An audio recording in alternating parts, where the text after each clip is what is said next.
இப்பொழுது ஆரம்பிக்கப் போகிறது நாட்டின் மிகப்பெரிய வழக்காடு மன்றம். ஆப்கி அதாலத்தில் நமது ரஜித் சர்மாவோடு.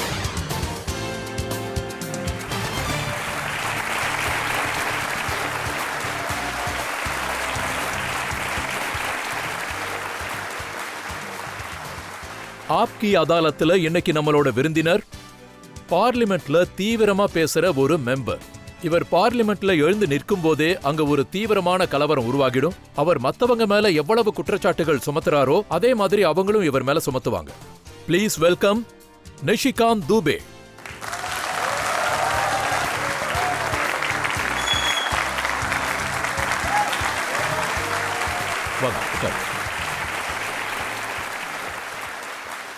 ஆப்கி அதாலத்துல இன்னைக்கு நம்மளோட ஜட்ஜ் ரொம்பவே சிறப்பானவர்.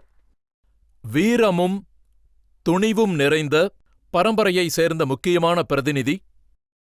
இவர் சர்ஜிக்கல் ஸ்ட்ரைக்குக்கு திட்டமிட்டவர். காஷ்மீர்ல கோர் கமாண்டரா வேலை செஞ்சிருக்காரு. Please welcome retired lieutenant general Satish துவா.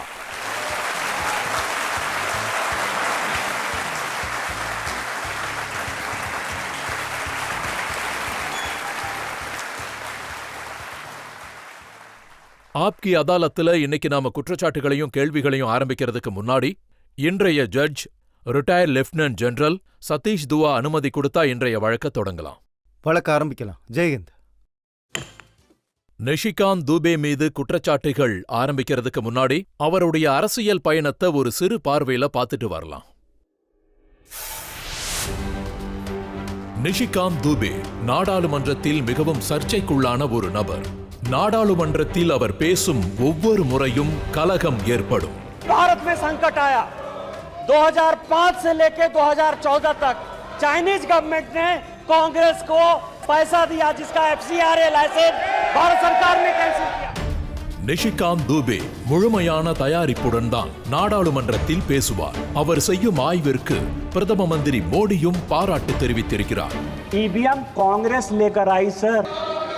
पहली बार ईवीएम आपकी जानकारी के लिए 1987 में पायलट प्रोजेक्ट के नाते राजीव गांधी जी लेकर आए. ये ईवीएम की पूरी हिस्ट्री. நிஷிகாந்த் துபே தன்னுடைய சோஷியல் மீடியா போஸ்டுகள் மூலமாகவும் சர்ச்சைகளை உருவாக்குகிறார். मैंने ये निर्णय लिया है कि मैं एक लाइब्रेरी बनाऊंगा गांधी नेहरू परिवार के करतूतों के. நிஷிகாந்த் துபே பிரஸ் கான்ஃபரன்ஸ் நடத்தினாலும் அதுவும் பெரிய அளவில் பேசப்படும். एडवीना एंड नेहरू ये नोवेल है. इस किताब को बैन कर दिया. इसमें यह है कि कितने बजे कहां कैसे नेहरू जी एडवीना के साथ घूमते थे फिरते थे और उनको देश के राजनीति से कैसे मतलब नहीं था. அவர் சொல்லும் ஒவ்வொரு வார்த்தைக்கும் எதிர்க்கட்சி தலைவர்கள் கடுமையான ரியாக்ஷன் தருவார்கள். जब अपने घर में हो, महाराष्ट्र में हो, यदि बहुत बड़े बॉस हो तो चलो बिहार, चलो उत्तर प्रदेश, चलो तमिलनाडु, तुमको पटक पटक के मारेंगे. तुम मुंबई में आ जाओ. मुंबई के समुद्र में डूबे डूबे कर मारेंगे. நிஷிகாந்த் துபே ஜார்க்கண்டிலிருந்து தேர்ந்தெடுக்கப்பட்ட எம்பி. கோண்டாவிலிருந்து 4 முறை தேர்தலில் வெற்றி பெற்றவர். நிஷிகாந்த் துபே தன்னுடைய உழைப்பினால் கோண்டாவுடைய முகவரியை மாற்றிவிட்டார். அங்கு ஏர்போர்ட், ரயில்வே ஸ்டேஷன், சாலைகள் எல்லாம் மாற்றத்தை காட்டுகின்றன. அவருடைய தொகுதியில் தேவ்கட் இருக்கிறது. அங்கு பாபா வைத்தியநாத்தை தரிசனம் செய்ய ஆயிரக்கணக்கான மக்கள் வருகிறார்கள். சிவனின் பக்தர் நிஷிகாந்த் துபே இன்றைய ஆப்கி அதாலத்தில் தன்னுடைய வாதத்தை தானே வாதிப்பார். இப்ப நாம் ஆரம்பிக்கலாம். ஆப்கி அதாலத்துல இன்றைய விசாரணை. முதல் குற்றச்சாட்டு நிஷிகாந்த் துபே மீது. ஆப்கி அதாலத்தில் பிஜேபி தலைவர் நிஷிகாந்த் துபே மீது உள்ள குற்றச்சாட்டு. இவர் நாடாளுமன்றத்தில் கலகங்களை உருவாக்குகிறார். நிஷிகாந்த் சார், சமீபத்தில் நான் ஒரு வீடியோ பார்த்தேன். அதுல காங்கிரஸும் மத்த கட்சிகளை சேர்ந்த பெண் எம்பிக்கள் பிரதமருடைய சீட்டை சுத்தி அவங்க நின்னுட்டு இருக்காங்க. ஆனா எனக்கு தெரிய வந்தது என்னன்னா, பிரதமர் ஒரு காரணம்தான், இலக்கு நிஷிகாந்த்னு சொன்னாங்க. என் மேல அவ்வளோ பாசம் இருக்கும் போல இருக்கு. உங்க சேட்டைகள் அந்த மாதிரி இருக்கு. நான் உண்மைதான் பேசுவேன். உண்மையை பேசும்போது இந்த மாதிரி விஷயங்கள் வெளியே வந்தா என்னால என்ன பண்ண முடியும்? ஆண்கள் பெண்கள்னு எல்லாம் பதட்டமாயிடுறாங்க. எனக்கு அதுல சந்தோஷம். நீங்க நெருப்ப மூட்டி விடுறீங்க. இல்ல, நான் நெருப்ப அணைக்கிற வேலை பார்க்கறேன். நேத்து தான் கிரண் ரிஜிஜு அந்த வீடியோவை போஸ்ட் பண்ணாங்க. அதாவது பிரதமர் வரலைங்கிற அந்த விரும்பாத நிகழ்ச்சியை பத்தி பேசும்போது நானும் யதார்த்தமா அந்த ஃப்ரேம்ல ஒரு இடத்துல தெரியுறேன். நான் கைய பாக்கெட்ல வச்சுக்கிட்டு நிக்கிற முழு காட்சியும் தெரியுது. என்ன பார்த்து தான் மத்தவங்க பயப்படுறாங்க. என்ன யாரும் பயமுறுத்த முடியாது. பிரியங்கா காந்தி ஆகட்டும், இல்ல சோனியாஜி ஆகட்டும், இல்ல ராகுல்ஜி ஆகட்டும், அவங்க தான் பயப்படுறாங்க. பிரியங்கா காந்தி என்ன சொன்னாங்கன்னா, பெண் எம்பிக்கள் நிஷிகாந்த் துபே கிட்ட வந்த உடனே புல்லட் ட்ரெயின் மாதிரி பயந்து ஓடிட்டாருன்னு சொன்னாங்க. புல்லட் ட்ரெயினா? அவங்க சொன்னது என்னன்னா, நான் புல்லட் ட்ரெயின் மாதிரி ஓடிட்டு இருந்தேன்னா, ஆனா நான் உங்களுக்கு சொல்றேன், அவங்க தான் என்ன பார்த்து பயப்படுறாங்க. நான் எழுந்து நிக்கும் போது நாடாளுமன்றத்துல நீங்க பாத்தீங்கன்னா மொத்த காங்கிரஸும் வேர்வையோட நடுங்குவாங்க. நான் என்ன பேசுனே அவங்களுக்கு தெரியாது. பிரியங்காஜி இங்க இருந்தாலும் ஓடி வருவாங்க, எனக்கு எதுவுமே கேட்கலையேம்பாங்க. அவங்க தான் பயப்படுறாங்க. பயம் அவங்க கிட்ட தான் இருக்கு. எங்களுக்கு எந்த பயமும் இல்ல. எங்களுக்கு பயப்படுறதுக்கு என்ன இருக்கு? மோடி எங்கள் தலைவர், அவரை பார்த்து உலகமே பயப்படுது. நீங்க நாட்டின் முதல் பிரதமரை பத்தி சொல்லியிருக்கீங்க, ஒழுக்கமில்லாதவர், தேச துரோகி, இப்படியெல்லாம் பேசிக்கிட்டே இருந்தீங்க. ஸ்பீக்கர் உங்களை தடுக்கிற மாதிரி நடிச்சுக்கிட்டே இருந்தாரு, நீங்களும் நிறுத்தல. இல்ல, ஸ்பீக்கர் தடுக்கிற மாதிரி நடிக்கலாம் இல்ல. அவர் ஜெனியூனா தடுக்க தான் பார்த்தாரு. நான் பேசிக்கிட்டே தான் இருந்தேன். மைக் ஆன்ல இருந்ததை நான் பார்த்தேன். அது மைக்காரங்களுடைய தவறு. நான் சொல்ல வேண்டியது எல்லாத்தையுமே அப்பவே சொல்லிட்டேன். ஆனா நான் சொன்னது எல்லாமே என்னுடைய தனிப்பட்ட கருத்து கிடையாது. அதாவது புத்தகத்துல என்ன இருந்ததோ அதைத்தான் படிச்சு நான் உங்க எல்லாருக்கும் சொன்னேன். இத நீங்க எப்படி நியாயப்படுத்துவீங்க? இந்த நாட்டுல இருக்கிற பல பிரச்சனைகளுக்கு நேரு குடும்பம் தான் சொல்லியிருக்கீங்க. பசி பிரச்சனை, ஒழுக்கங்கட்ட வாழ்க்கையின் விளைவு, தேச துரோகம், மோசடி, ஊழல், இதெல்லாம் அவங்க செஞ்சதுன்னு சொல்லியிருக்கீங்க. இப்பவும் அதே கருத்துல தான் இருக்கேன். புத்தகத்துல எழுதப்பட்டிருக்கிறது தான் உண்மை. நீங்க சொல்லுங்க, நம்ம பிரச்சனை என்ன?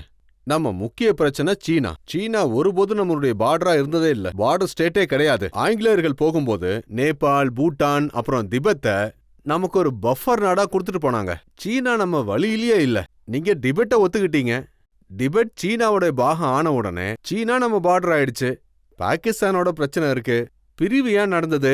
எட்வினா நேரு பத்தி நம்ம பேசிக்கிட்டு இருந்தோம். நீங்க இப்ப காட்டின புத்தகம், அதுல என்ன எழுதியிருக்கு? அவங்க எப்பவும் வாழ்க்கையை என்ஜாய் பண்ணிக்கிட்டே இருந்திருக்காங்க. அதுக்கு காரணம் என்ன? மவுண்ட் பேட்டனோட இவங்க ஒப்பந்தம் போட்டு நாட்டோட பிரதம மந்திரி ஆனதும் இந்தியாவை பிரிச்சுட்டாங்க. இன்னைக்கு பாகிஸ்தானுக்கு பிடிச்சிருக்கிற காஷ்மீர் ஒருவேளை பாகிஸ்தான் கையில இருந்தா அது யாரோட கொள்கைகளால? சீனாவோட நம்ம பகையா இருக்கோம், டிபெட்டோட நம்ம பகையா இருக்கோம். சொல்ல போனா உங்க கொள்கைகளால் தானே இவ்வளவு பிரச்சனை வந்திருக்கு. இத யார் சொல்லுவாங்க, யார் பேசுவாங்க? நீங்களே சொல்லுங்க. பண்டிட் ஜவஹர்லால் நேரு, அவர் மேல இந்த நாடு அன்பும் மரியாதையும் வச்சிருந்தது. அவர் இந்த நாட்டோட முதல் பிரதமர். அவரை போய் நீங்க ஒழுக்கம் கெட்டவர்னு சொல்றீங்க. அது அந்த புத்தகத்துல எழுதி இருக்கு. நான் தனியாவா சொல்றேன்? அந்த மாதிரி அந்த புத்தகங்கள் இருக்கு. சில புத்தகங்கள் பேண்டா இருக்கு, சில புத்தகங்கள் புத்தகங்கள் உங்களுக்கு மட்டும் எப்படி கிடைக்குது? ஏன்னா எனக்கு எழுத படிக்க ரொம்ப பிடிக்கும். நீங்க அதே புத்தகங்களை குறிப்பிடும்போது நீங்க இந்திரா காந்திய பத்தி தகாத வார்த்தைகள் சொல்லியிருக்கீங்க. எமோ மத்தாய் எழுதின ஒரு சாப்டரை கோட் பண்ணிருக்கீங்க.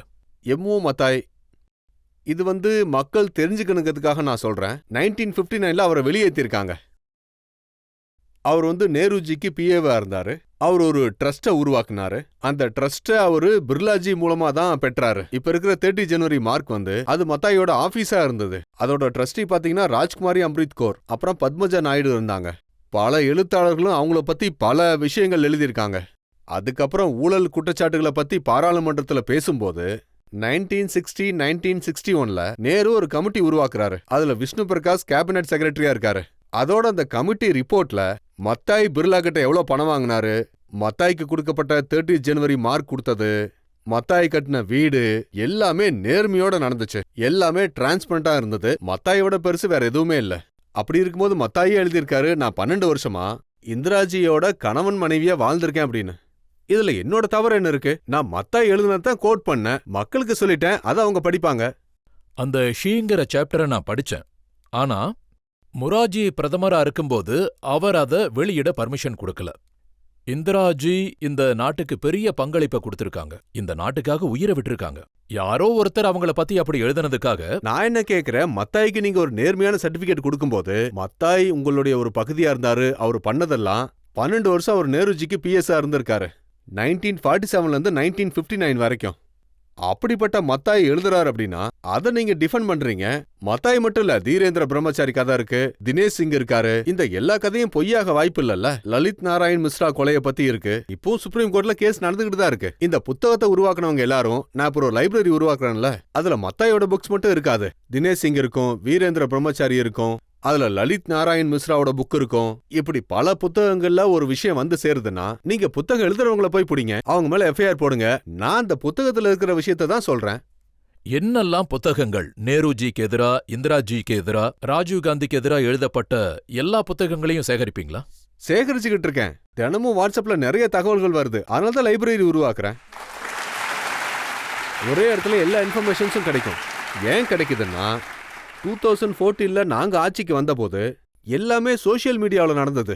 நிஷிகாந்த் துபே எப்ப எந்திரிக்கிறாரு, எங்க உட்கார்றாரு, என்ன ட்ரெஸ் போடுறாரு, எங்க போறாரு, பிரதமர் என்ன பண்றாரு, உள்நாட்டு அமைச்சர் என்ன பண்றாரு. சொல்ல போனா அவங்களுடைய ஆட்சி 2014 வரைக்கும் தான் இருந்தது.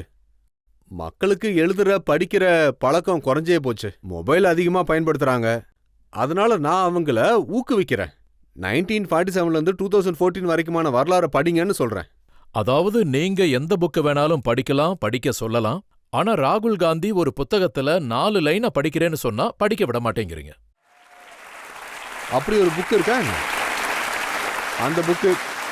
அந்த புக்கை பத்தி சொல்லணும்னா, இந்த காந்தி குடும்பம் பாத்தீங்கன்னா வெளியில தான் பெருசா தெரியும், உள்ள ஒண்ணுமே கிடையாது. வெளியில பாக்குறதுக்கு தான் ரொம்ப அறிவுள்ள மாதிரி தெரியும். அவங்கள பாராளுமன்றத்துல நிக்க வச்சு பாருங்க, அவங்கள யாரும் தடுக்காம இருந்தா கூட அவங்களால 5 நிமிஷத்துக்கு மேல பேசவே முடியாது. அரசியல் அமைப்பை காலியா கொண்டு வந்தாங்க. நேத்து பத்திரிகையாளர்கள் எல்லாரும் எழுதுனாங்க, நான் எதுவும் சொல்லல. ஒரு ட்விட்டை நான் பார்த்தேன். நர்வானே எழுதின புத்தகத்துல வெறும் அட்டை மட்டும்தான் மேல இருக்கு, உள்ள எதுவுமே இல்ல அப்படின்னு சொன்னாங்க. அதுல படிக்கிறதுக்கு தான் எதுவுமே இல்லையே. நான் ராகுல் காந்தியை காப்பாத்தி தான் விட்டுருக்கேன். எதிர்க்கட்சி தலைவர் அவமானப்பட போறாரு, அவரு காந்தி குடும்பத்தோட பெரிய முகம் வேற, அதனாலதான் அவரு பாவம் அப்படின்னு நான் காப்பாத்தி விட்டேன். நீங்க இப்படி பேசும்போது காங்கிரஸ்ல இருக்கிறவங்க சொல்லுவாங்க, பிஜேபி தலைவர்கள் நடத்துறதில்ல, கார்ப்பரேட் தரகர்கள் தான் நடத்துறாங்க, அவர் பேரு நிஷிகாந்த் துபேன்னு. எதுக்கு சொன்னாங்க? நீங்க சொல்லுங்க. நான் என்ன கார்ப்பரேட் தரகு வேலையை செஞ்சேன்? 2009ல நான் மெம்பர் ஆஃப் பார்லிமெண்டா தேர்ந்தெடுக்கப்பட்டேன். இப்போ 2026 ஆகுது. இந்த நாட்டில் இருக்கிற ஏதாவது ஒரு அமைச்சர், இன்க்ளூடிங் ஏன் அமைச்சர், இந்த விஷயத்த நான் உங்களோட மட்டும் இல்ல, என்னோட தலைவர் பிரதமர்கிட்டையும் பேசியிருக்கேன். எந்த அமைச்சரும் கார்ப்பரேட் கம்பெனிக்காக எந்த ஒரு லெட்டரும் எழுதல, எந்த ஒரு கார்ப்பரேட் கம்பெனிக்கும் நான் சப்போர்ட் பண்ணல, எந்த ஒரு கார்ப்பரேட்டுக்கும் எனக்கு சம்பந்தம் இல்ல. இதை கேட்டா நீங்க ஆச்சரியப்படுவீங்க. இவங்க அதானின்னு பேசுறாங்கல்ல, என்னோட கோடால அவங்களுடைய பவர் பிளான்ட் இருக்கு. நான் அதை அங்க கொண்டு வந்தேன். என்னுடைய தொகுதியில நடந்த வளர்ச்சி மாதிரி. நாட்டுல வேற எந்த லோக்சபாவிலையும் அது நடக்கல. நான் இது வரைக்கும் எந்த ஒரு சிஎஸ்ஆர் ஃபண்டும் வாங்கல, ஒரு வண்டி வாங்கல, எனக்கும் அதற்கு எந்த ஒரு தொடர்பும் இல்ல. நான் காங்கிரஸ்க்கு லோக்சபால வெளிப்படையா சேலஞ்ச் பண்ணியிருக்கேன். அவங்க தைரியம் இருந்தா எனக்கு கார்ப்பரேட்டோட என்ன தொடர்புன்னு சொல்லட்டும். ஒரு காலத்துல நீங்க ஒரு பெரிய கார்ப்பரேட்டுக்கு வேலை பார்த்துட்டு இருந்தீங்கன்னு சில பேர் சொல்றாங்க. ஆமா, நான் டைரக்டரா இருந்தேன். 1993ல 2009 வரைக்கும் எஸ்ஆர்ல டைரக்டரா இருந்தேன். இதை நான் வெளிப்படையா தான் சொல்றேன். அந்த எஸ்ஆர் என் வாழ்க்கையில வராம இருந்தா நான் தரகர் வேலை தான் பார்த்துட்டு இருந்திருப்பேன். நீங்க காங்கிரஸ பத்தி புத்தகங்கள் படிக்கும்போது இந்த விஷயத்த சொல்லியிருக்கீங்க. அவங்களோட கார்ப்பரேட் கல்ச்சர் எப்படி இருந்ததுன்னா, தங்களோட குடும்பத்துக்காக பணத்தை சேர்த்து வச்சாங்க, அவங்களுக்கு வேலையை உருவாக்கிக்கிட்டாங்க, அவங்க வீடு கட்டிக்கிட்டாங்க. நீங்க சொன்னா ஆச்சரியப்படுவீங்க. லைசென்ஸ் பெர்மிட் கோட்டா ஆட்சி. அதுல பிர்லாஜி எவ்வளவு சந்தா கட்டுறாரு, ஏன்னா சந்தாவை பத்தி பேசுறாங்கல்ல. எவ்வளவு சந்தா வந்துச்சோ 1960 தேர்தல்ல, 62 தேர்தல்ல, 65 தேர்தல்ல எல்லாம் டாடா, பிர்லா, டால்மியா தான் கொடுத்திருக்காங்க. அந்த லைசென்ஸ் பெர்மிட் கோட்டா ஆட்சியில பிர்லாஜி அம்பாஸ்டர் கார் உருவாக்குவாங்க, பஜாஜி ஸ்கூட்டரை உருவாக்குவாங்க, டால்மியாஜி சிமெண்ட்டை உருவாக்குவாங்க, டாடாஜி ஸ்டீலை உருவாக்குவாங்க. புது பிசினஸ்மேன் யாரையுமே வரவிடல. இந்த மாதிரி நடக்கும்போது நீங்க என்ன செஞ்சிருக்கீங்கன்னு நான் படிக்க வேண்டியது இருக்குல்ல. இதெல்லாம் உங்களுக்கு யாரு சொல்றாங்க? இது எல்லாத்தையும் நான் படிக்கிறேன். ஏன்னா படிக்கிறது எனக்கு ரொம்ப பிடிக்கும். மக்கள் இந்த விஷயத்தை தெரிஞ்சுக்கிட்டுமே. எனக்கு ரிசர்ச் பண்றது ரொம்ப பிடிக்கும். நானே ரிசர்ச் எல்லாம் பண்ணுவேன். தூங்குறதுக்கு 2 மணி நேரம் நான் கண்டிப்பா புத்தகம் படிப்பேன். காங்கிரஸ்ல இருக்கிறவங்க சொல்றாங்க நிஷிகாந்த் தூபேவை எதிர்க்கட்சி மேல மோடிஜி தான் ஏவி விட்டுருக்காருன்னு சொல்றாங்க. மோடிஜின்னு பேரை கேட்டாலே எதிர்க்கட்சிக்காரங்களுக்கு பெரிய தாக்கம் இருக்கு. யாராவது ராம் ராம் ராம்னு ஜெபிக்கிற மாதிரி எதிர்க்கட்சி மோதி மோதி மோதின்னு ஜெபிக்கிறாங்க. யார் என்ன பண்ணாலும் அதை மோடிஜி தான் பண்ணதா சொல்றாங்க. இந்த ரிசர்ச் எல்லாம் பண்றதுக்கு நீங்க ஏதாவது ஒரு டீம் வச்சிருக்கீங்களா? யாரும் இல்ல, நான் மட்டும்தான் ஒன் மேன் ஆர்மி. 11 மணிலேருந்து நைட்டு 1 மணி வரைக்கும் 2 மணி நேரம் நான் டெய்லியும் படிப்பேன். நான் படிச்சதன் விளைவாதான் எல்லாத்தையும் மக்களுக்கு சொல்றேன். நீங்க தினமும் ராத்திரி பல மணி நேரங்கள் நேரு காந்தி அவர்களுடைய புக்கை மட்டும்தான் படிக்கிறீங்களா? இல்ல, நாட்டை பத்தி படிக்கிறேன். நான் பார்லிமெண்டோட டிபேட்டை படிப்பேன். இது வரைக்கும் நான் சொன்னதெல்லாம் பார்லிமெண்ட்ல நடந்த விவாதங்கள். அதாவது இந்த பார்லிமெண்ட்ல நடந்த விவாதங்கள் எல்லாமே ஆன்லைன்ல இருக்கு. நீங்க லைப்ரரியில மெம்பர் ஆனா உங்களுக்கு கிடைக்கும். அப்ப என்ன நடந்துச்சுங்கிறது உங்களுக்கு தெரிய வரும். அதாவது காங்கிரஸ் எம்பி ஸ்பீக்கருக்கு எதிராக கொடுத்த புகார்ல ஸ்பீக்கரை வந்து நீக்கணும்னு சொன்னதுல அதுலயும் உங்க பேர் இருக்கு. அவங்களோட முக்கிய குற்றச்சாட்டு என்னன்னா, நீங்க 2 முன்னாள் பிரதமர்களை அவமதிச்சிருக்கீங்க, அத ஸ்பீக்கர் தடுக்கலன்னு சொல்றாங்க. சொல்றவங்க சொல்லிக்கிட்டே தான் இருப்பாங்க. அவங்க வேலையே இதுதானே. நான் சொல்ல வேண்டியதை சொன்னேன். அது எல்லாமே புத்தகத்தில் எழுதியிருக்கு. ஒரு முறை இல்ல 50 முறை சொன்னாலும் நான் சொல்லிக்கிட்டே தான் இருப்பேன். ஆனா உங்க விஷயத்துல ஸ்பீக்கர் மாட்டிக்கிட்டாரு. அவருக்கு எதிராக ரிமூவல் நோட்டீஸ் வந்திருக்கு. ஸ்பீக்கர் சாரு அவருடைய முடிவை அவரே எடுத்துக்குவாரு. ஏன்னா எதிர்க்கட்சியை பத்தி அவருக்கு தெரியும். அவங்க பக்கம் பெரும்பான்மை கிடையாது. ஸ்பீக்கர் ஒன்று எதிர்க்கட்சிக்காரங்க கருணையில் இல்ல. என்டிஏ தான் அவருக்கு அந்த பதவியை கொடுத்துருக்கு. என்டிஏ பெரும்பான்மை இருக்கிற வரைக்கும் ஸ்பீக்கர் அங்க இருப்பாரு. அதனால காங்கிரஸ் இப்படி பேசுது. ராகுல் காந்தி பல தேர்தல்களில் தோல்வி அடைஞ்சிருக்காரு. அதனால மீடியாவும் அவரை பெருசா கவனிக்கிறது இல்ல. எங்கேயும் அந்த விஷயம் பெருசா வரதில்ல. மக்கள்கிட்டயும் ஆதரவு இல்ல, மீடியா கிட்டே அது குறைஞ்சிருச்சு. அதனால அவங்க புது புது குற்றச்சாட்டுகளை சுமத்திக்கிட்டே இருப்பாங்க. இப்ப நீங்க சொல்ற ஸ்பீக்கருக்கு எதிரான நடவடிக்கை மாதிரி சொல்லிக்கிட்டே இருப்பாங்க. மக்கள் ஓட்டு போடல, மீடியா பேசுறதில்ல, பார்லிமெண்ட்ல நீங்க பேச விடுறதில்ல. அப்படின்னா அவங்க தான் அதை பத்தி யோசிக்கணும். அவங்களுக்கு ஏன் அப்படிலாம் நடக்குதுன்னு. நான் உங்களுக்கு காங்கிரஸ் பத்தி ஒன்று சொல்றேன். பீகார்ல வந்து பாத்தீங்கன்னா ஒரு நல்ல பழமொழி இருக்கு. कि नहीं खाए भर थारी, नहीं सुतब सुतब गोर थारी. இப்ப ராகுல் காந்தியோட நிலைமை இப்படிதான் இருக்கு. நான் இது செய்வேன் அது செய்வேன்னு சொல்லுவாரு. தேர்தல்ல மோசடி நடந்துருச்சு, நர்வானே புத்தகம் வந்துருச்சு, எங்ககிட்ட இந்த ஃபைல் இருக்கு, நான் ஆட்டம் பாம்பை வந்து உருவாக்கிடுவேன். கடைசி என்ன நடக்கும்? அப்படியே அமைதியா உட்காந்துருவாங்க. மக்கள் யாராவது கேள்வி கேட்கறீங்களா? நீங்க மத்திய அரசுல அமைச்சராக விரும்புறீங்களா, இல்ல மாநிலத்தோட முதலமைச்சராக ஆசையா? சார், தயவு செஞ்சு எனக்கு எந்த ஆசையும் இல்லைன்னு மட்டும் சொல்லிடாதீங்க. அரசியல்ல இருக்கிற எல்லாருக்கும் ஆசை இருக்கும் சார். அரசியல்ல எல்லாருக்குமே ஆசை இருக்கத்தான் செய்யும். ஆனா நான் உங்களுக்கு ஒன்று சொல்றேன். எனக்கு எம்பி ஆகணுங்கிற ஆசை வந்த காலகட்டத்தில் எனக்கு முன்மாதிரியா இருந்தவங்க மீனு மசானி, மது லீமியே, ஜார்ஜ் பெர்னாண்டஸ், அடல் பிகாரி வாஜ்பாய், இந்த மாதிரியான தலைவர்கள். ஆனா கட்சி எனக்கு கொடுத்த வாய்ப்பு, அதை நான் இப்பவும் சொல்லுவேன், கட்சி எனக்கு கொடுத்த வாய்ப்பு as a member of parliament. என் செயல்களோட பங்களிப்பு நாடாளுமன்றத்தில் தெரியும். எனக்கு இதுவே ரொம்ப சந்தோஷம். உங்களால பாராளுமன்றம் நடக்கிறதில்லன்னு நினைச்சுதான் உங்களுக்கு சந்தோஷமா? இல்ல, என்னோட சந்தோஷம் என்னன்னா, என்னால சரியான விஷயங்களை மக்களிடத்துல கொண்டு போய் சேர்க்க முடியுது. அதுக்கு கட்சி எனக்கு முழு ஆதரவை கொடுத்துருக்கு. இப்போ ஒரு பிரேக் எடுத்துக்கலாம். பிரேக் அப்புறம் ஆப்கி அதாலத்துல நிஷிகாந்த் தூபே மீது அடுத்த குற்றச்சாட்டு என்னன்னு பாப்போம். ராகுல் காந்தியோட கான்ஃபரன்ஸ் என்னன்னா, இழக்கிறதுக்கு தான் ஒண்ணுமே இல்லையே. நீங்க சொல்லியிருக்கீங்க ராகுல் காந்தி அர்பன் நக்சலைட்னு. எனக்கு தெரிஞ்சு அதுவே சின்னதா சொல்லிட்டேன்னு நினைக்கிறேன். எனக்கு அதை விட ஒரு பெரிய வார்த்தை கிடைச்சா அதையும் நான் சொல்ல தயாரா தான் இருக்கேன். Welcome back. ஆப்கி அதாலத்துல இன்னைக்கு நாம வழக்க நடத்திட்டு இருக்கோம் நிஷிகாந்த் தூபே மீது. ஆப்கி அதாலத்துல அடுத்த குற்றச்சாட்டை பார்க்கலாம். ஆப்கி அதாலத்தில் பிஜேபி தலைவர் நிஷிகாந்த் தூபே மீது உள்ள குற்றச்சாட்டு, இவர் காந்தி குடும்பத்தை விடாமல் துரத்துகிறார். ராகுல் காந்தி, அவர் குடும்பத்துக்கு நீங்க காட்டுற சேவை மனப்பான்மை, இந்த அர்ப்பணிப்பு, இது ரீசண்டா வந்ததா இல்ல நீண்ட கால பழக்கமா? இல்ல, காந்தி குடும்பத்தை நான் ரொம்ப மரியாதையோட பார்க்கறேன். அந்த மரியாதையால தான் இந்த அர்ப்பணிப்பு உணர்வு இருக்கு. ஏன்னா அவங்க ராஜாக்கள் குடும்பம், நான் ஒரு சின்ன குடும்பத்தை சேர்ந்தவன். என்னோட வேலை அவங்களுக்கு சேவை செய்யறது, அதை தொடர்ந்து செஞ்சுக்கிட்டு இருக்கேன். நீங்க சொன்ன ஒரு வாக்குறுதிய பார்த்தேன். சோனியா காந்தி உங்கள சந்திச்சப்போ அவங்க தாய் மாதிரி நடந்துக்கிட்டாங்கன்னு நீங்க சொல்லியிருக்கீங்க. ஆமா, சோனியா காந்தி இப்போ முழுமையான ஒரு இந்திய பெண்ணா மாறிட்டாங்க. அவங்களுக்கு 2 வேலை தான் இருக்கு. அதுல ஒரு வேளை மகனை பதவியில உட்கார வைக்கிறது, இன்னொரு வேளை மருமகனுக்கு ஹெல்ப் பண்றது. இங்க மகனுக்கு எதுவும் செட் ஆக மாட்டேங்குது. மருமகனுக்கு செஞ்ச உதவியெல்லாம் இடி சிபிஐ விசாரணையில சிக்கிட்டு இருக்கு. ஆனா நான் சொன்ன விஷயங்கள்லாம் சரின்னு சோனியாஜிக்கே தெரியும். இந்த ஆள் நாடாளுமன்றத்துல சொன்ன எல்லா தகவலுமே உண்மைன்னு அவங்களுக்கு தெரியும். 2024ல இன்டரின் பட்ஜெட் முடிஞ்சதுக்கு அப்புறம் அவங்க வெளியில வந்தபோது நான் ராஜ்யசபாவுக்கு போறேன்னு சொன்னாங்க. அன்னைக்கு அவங்களுக்கு உடம்பு சரியில்லை, அதனால நான் அவங்கள பார்த்து உடல்நிலையை பத்தி கேட்க போயிருந்தேன். அவங்க என் கையை பிடிச்சுக்கிட்டு சொன்னாங்க, உன்ன மாதிரி ஒரு ஆள் பார்லிமெண்ட்டுக்கு வரணும்னு சொன்னாங்க. அதனாலதான் பார்லிமெண்ட்ல நின்னு உங்க மகன் அலட்சிய உடையில வராருன்னு சொல்றீங்க.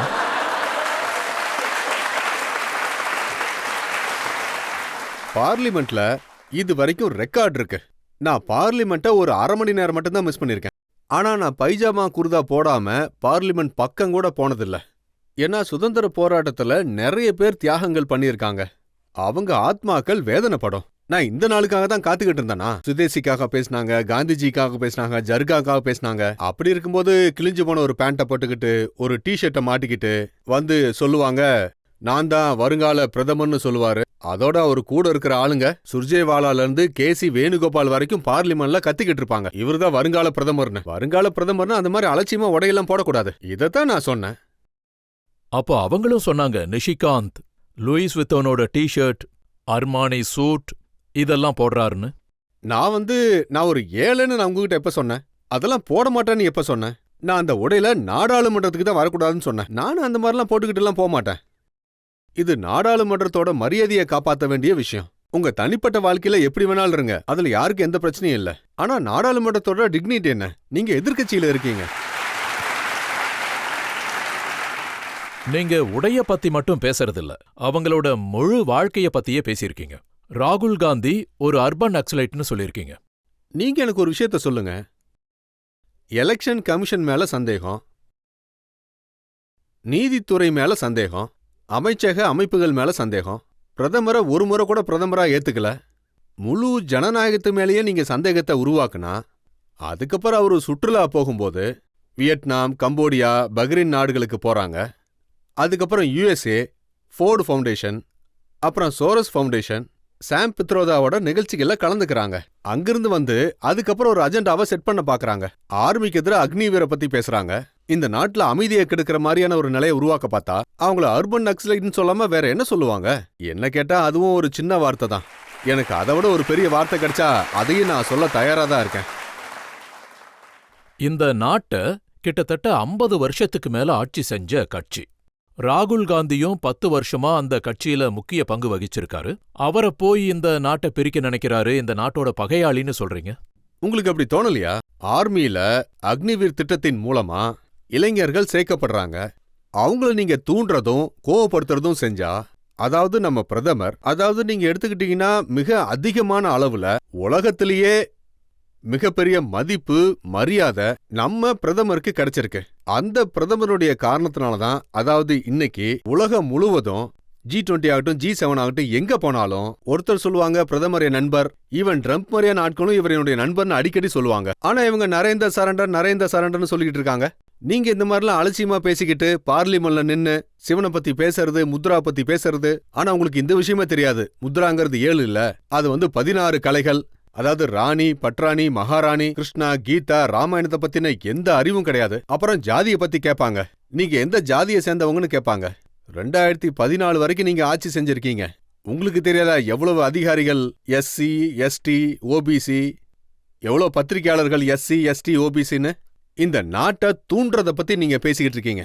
பார்லிமெண்ட்டே நடக்க விடாம பண்ணிட்டு இருக்கீங்க. உங்களை அர்பன் நக்சல்னு சொல்லாம வேற என்ன சொல்றது? நாட்டை பிரிக்க நினைக்கிறவங்கள அப்படிதான் சொல்லணும். தலைவர் சொல்றாங்க, நான் நரேந்திர மோடி அவர்கள் கிட்ட கேள்வி கேட்கிறேன், அவர்கிட்ட சேலஞ்ச் பண்றேன், அதனாலதான் விடாம எல்லாரும் துரத்துறாங்கன்னு சொல்றேன். நரேந்திர மோடி கிட்ட நீங்க என்ன கேள்வி கேட்க போறீங்க? அவர் அந்த கேள்விகளெல்லாம் தாண்டி மேல் நிலையில இருக்காரு. அவர்கிட்ட முதல்ல அவங்களே கேள்வி கேட்டுக்கணும். ரீசெண்டா நடந்த ஒரு விஷயத்த சொல்றேன். அதாவது அமெரிக்காவோட நடந்த ட்ரேட் டீல்ல இந்தியா போட்ட ஒப்பந்தத்துல ட்ரம்ப் சொன்ன மாதிரி தான் இந்தியா பேசுது அப்படின்னு அவங்க குற்றச்சாட்டு சுமத்துறாங்க. அதாவது இந்தியா எப்ப சரண்டர் ஆச்சுன்னா, அவரோட தந்தை சூப்பர் கம்ப்யூட்டர் கொண்டு வரேன்னு சொன்ன காலகட்டத்தில் சரண்டர் ஆயிடுச்சு. ஆப்கானிஸ்தான் அப்புறம் பாகிஸ்தானுக்கும் நடுவில் நடந்த ஒப்பந்தத்தை பத்தி உங்களுக்கு தெரியுமா? அப்ப நாங்க ரஷ்யாவுக்கு எதிரா அமெரிக்காவுக்கு ஆதரவா நடவடிக்கையை எடுத்தோம். ரஷ்யன் ஃபோர்சஸ் ஆப்கானிஸ்தான்ல இருந்து வெளியேற வைக்கிறதுக்கான முயற்சிகளை செஞ்சோம். இது யாருக்குமே தெரியாது. சரண்டர் எப்ப நடந்ததுன்னா, பிரதம மந்திரி காலத்துல கோதுமையை வெளிநாட்டுல இருந்து இறக்குமதி பண்ணப்ப நடந்தது. சரண்டர் எப்ப நடந்ததுன்னா, நாம நம்மளோட ஒரு விமான படைய 1961ல அமெரிக்கா படைக்கு கொடுத்தோம். அதுதான் சரண்டர். இன்னும் நந்தாதேவி மலையில நான் ஆன் ரெக்கார்டு பேசிக்கிட்டு இருக்கேன். 62ல சீனாவோட நடந்த போர் அவங்க ஆலோசனைப்படி நடந்தது. இன்னைக்கும் நியூக்ளியர் டிவைஸ் நந்தாதேவி பகுதியில தான் இருக்கு. அதன் காரணமா முழு நார்த் இந்தியாவுல கங்கா சமவெளி பகுதிகளில் மக்கள் கேன்சர் நோயால பாதிக்கப்பட்டிருக்காங்க. நீங்க தான் சரண்டர் பண்ணிருக்கீங்க. எங்களோட தலைவர் பாத்தீங்கன்னா தன்னுடைய பலத்தை காட்டியிருக்காரு. ட்ரம்ப ட்ரேட் டீல் பண்ண சொல்லி அவரை தள்ளி இருக்காரு. அது பங்களாதேஷ் ஆகட்டும், ஸ்ரீலங்கா ஆகட்டும், பாகிஸ்தான் ஆகட்டும், அவங்க ஒப்பந்தத்துல 19-20% இருந்ததை நாங்க 80% கொண்டு வந்திருக்கோம். முதல்ல அவங்கள பத்தி தெரிஞ்சுக்கிட்டு மத்தவங்கள பத்தி அப்புறம் பேசணும். அவங்களோட ரெண்டாவது குற்றச்சாட்டு எப்பவுமே இதுதான். இந்தியா சீனா கிட்ட சரண்டர் ஆயிட்டாங்க. நரேந்திர மோடி சிஜிபிங்க பார்த்து பயந்துட்டாருன்னு சொல்றாங்க. ஹாண்டர்சன் புரூக்ஸ் ரிப்போர்ட்ல, பகத் ரிப்போர்ட்ல பாத்தீங்கன்னா அதுல தெளிவா சொல்லிருக்காங்க. இன்னைக்கு வரைக்கும் காங்கிரஸ் அதை வெளியிடவே இல்லை. அதுல 38,000 ஸ்கொயர் கிலோமீட்டர் சீனா அதுல ஆக்கிரமிப்பு செஞ்சிட்டாங்க. இந்த விஷயத்தை பத்தி பார்லிமெண்ட்ல பேசும்போது அப்ப இருந்த முன்னாள் பாதுகாப்பு அமைச்சர் மகாவீர் தியாகி கேள்வி கேட்டாரு. இந்த நிலத்தை நீங்க எப்படி விடுவீங்க? இந்த போர் எப்படி நடந்தது? டிபேட் இந்தி சீனா அண்ணன் தம்பியா உறவாடிட்டு இருந்தீங்க. அதுக்கு அவங்க சொல்றாங்க, அந்த இடத்துல புல்லு கூட முளைக்காதுன்னு சொன்னாங்க. அதாவது பயனில்லாத நிலம். அதுக்கு மகாவீர் தியாகி சொன்னாரு, உங்க தலையில கூட தான் ஒரு முடி கூட இல்ல, அதுக்காக உங்க தலையை வெட்டிட முடியுமான்னு கேட்டாரு. ஏன்னா அதுவும் அன்னியூஸ் தானே, தலையில ஒரு முடி கூட இல்ல. அதனால இந்த சரண்டர் உங்க தாத்தா காலத்துல நடந்தது, அதைத்தான் இப்ப நாம அனுபவிக்கிறோம். ஆனா கல்வான் பகுதியிலிருந்து பூட்டான் வரைக்கும் நடந்த எதிர்ப்புகள்ல நாங்க சீனா படைகளை பின்னோக்கி தள்ளிட்டோம். அதனாலதான் நம்ம பிரதமரை சீனா கூப்பிட்டாங்க. அதனாலதான் கடுப்பா இருக்காங்க. 2008ல அக்ரிமெண்ட் போட்டிருந்தாங்க. அவங்க நினைச்சாங்க சீன ஏஜென்ட்டை வச்சு இந்த வேலையை நடத்தி முடிச்சிடலான்னு. ஆனா மோடிஜி வந்ததுக்கு அப்புறம் இவங்க நடவடிக்கைக்கெல்லாம் முடிவு கட்டியாச்சு. அதனாலதான் அவங்க ரொம்ப கவலையா இருக்காங்க. இப்ப நீங்க சொல்றீங்க ராகுல் காந்தி அயோத்தியில இருக்கிற ராமர் கோயிலுக்கு போகலன்னு. அதாவது பாத்தீங்கன்னா, அவரு கோயிலுக்கு போனா என்ன, போகலன்னு என்ன, உங்களுக்கு என்ன பிரச்சனை? இல்ல, நீங்க பிராமின்னு சொல்லிக்கிறீங்க, பூணூல் போடுற பிராமின்னு சொல்லிக்கிறீங்க. நீங்க எப்படி பிராமின் ஆனீங்கன்னு எனக்கு புரியல. நீங்க எனக்கு சொல்லுங்க, ஒரு பொண்ணுக்கு திருமணம் நடந்தா நான் உங்களுக்கு ஆதாரம் கொடுத்துருக்கேன். மீரா குமார்ஜி ஜெக்ஜீவன் ராமோட பொண்ணு. ஆனா அவங்களுக்கு குஷ்வா குடும்பத்தோட கல்யாணம் நடந்துச்சு. ஆனா அவங்களுடைய குழந்தைங்க ஷெட்யூல் காஸ்ட் இல்ல. அம்பேத்கர் எழுதின அரசியலமைப்பு சட்டம் இதைத்தான் சொல்லுது. இந்து மதத்திலையும் இதுதான் இருக்கு. ஒரு பெண்ணுக்கு எங்க திருமணம் நடக்குதோ அதுதான் அவங்க ஜாதி. அப்படி இருக்கும்போது நீங்க உங்களை பிராமின்னு சொல்லிக்கிட்டா, அப்போ பிராமணர்கள் செய்யற பூஜையெல்லாம் நீங்களும் செய்வீங்கன்னு நாங்க எதிர்பார்ப்போம்ல. உங்க தாத்தா கோயிலுக்கு போனதில்ல, நீங்க அயோத்தியாவுக்கு போய் ராமர் கோயில பார்த்ததே கிடையாது. அதனால நீங்க பிராமணன் சொன்னதுனால நான் அந்த கேள்வியை கேட்டேன், அவ்வளவுதான். ராகுல் பேண்ட் போட்டாலும் உங்களுக்கு பிரச்சனை, ஜெனியோ அணிஞ்சாலும் உங்களுக்கு பிரச்சனை. நான் அவருக்கு கைடு தான் பண்றேன். அவரு ராஜ குடும்பத்தை சேர்ந்தவரு. அந்த ராஜா பிராமணரா இருக்கிறதுனால, நான் ஒரு அமைச்சரா இருக்கிறதுனால அவருக்கு சரியான ஆலோசனைகளை கொடுக்கறேன். அதாவது உங்க தாத்தா காதிய போட்டுக்கிட்டு தான் ஆட்சியை பிடிச்சாரு. நீங்க உங்களை பிராமணர்னு சொல்லிக்கிறீங்க. நீங்க காவியும் உடுத்தணும், கோயிலுக்கும் போகணும். இந்த ஆலோசனை தான் நான் கொடுக்கறேன். இதை ஏத்துக்காது அவருடைய இஷ்டம். அப்போ உங்களை பார்த்தாலே அவருக்கு பிடிக்காது. அவருக்கு பிடிச்ச என்ன, பிடிக்கலன்னா என்ன? அதாவது நான் இந்த ஸ்டேட்மெண்ட்ல இருந்து பின்வாங்க மாட்டேன்.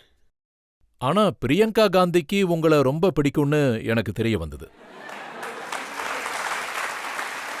பார்லிமெண்ட்ல நீங்க புத்தகங்களை காட்டும்போது எல்லா காங்கிரஸ் உறுப்பினர்களும் சண்டை போட்டாங்க. அந்த இடத்துல பிரியங்கா காந்தி நீங்க புக்க தலைகீழா வச்சிருக்கீங்க, நேரா பிடிங்கன்னு சொன்னாங்க. பிரியங்காஜிக்கு பயம் இருந்தது, ராபர்ட் வாட்ரா பத்தி நான் எதுவுமே சொல்லிடக்கூடாதுன்னு. அதனால அவங்க அப்படி சமாளிச்சாங்க. அதாவது ஷரத் பவாரோட பர்த்டே சந்தர்ப்பத்துல அங்க நிறைய பேர் இருந்தாங்க. அப்போ நீங்க ராகுல் கிட்ட உங்களை விட பிரியங்கா நாடாளுமன்றத்துல நல்லா பேசுவாங்கன்னு சொல்லியிருக்கீங்க. எனக்கு தோணுனதை சொன்னேன். என்னுடைய எம்பி அட்டண்டன்ஸை நீங்க பாத்தீங்கன்னா நாடாளுமன்றத்துல 100% இருக்கும். பார்லிமெண்ட்ல அதிக நேரம் இருக்கிறவனும் நான் தான். அதாவது சபை ஆரம்பிக்கிறதுல இருந்து முடிகிற வரைக்கும் நான் அங்க இருப்பேன். நான் அங்க எல்லாரையுமே வாட்ச் பண்ணிட்டு இருப்பேன். நான் அந்த அண்ணன் தங்கச்சி ஒப்பிடுற சந்தர்ப்பம் வந்தபோது நான் 17-18 வருஷமா ராகுல்ஜியை பார்த்துக்கிட்டு தானே இருக்கேன். எதுலேயுமே தெளிவு கிடையாது. நியமங்கள், சட்டம், அரசியலமைப்பு, இன்னும் சொல்ல போனா அவருக்கு ஹெட்ஃபோன் எப்படி போடணும்னு கூட அவ்வளவா தெரியாது. அவ்வளவு அலட்சியமான மனிதர் அவர். உங்களுக்கு ஒரு விஷயம் தெரியுமா? ஜோதிராஜ் சிந்தியா அவர் கட்சியில் இருக்கும்போது அவருக்கு ப்ராம்ப் பண்ணுவாரு.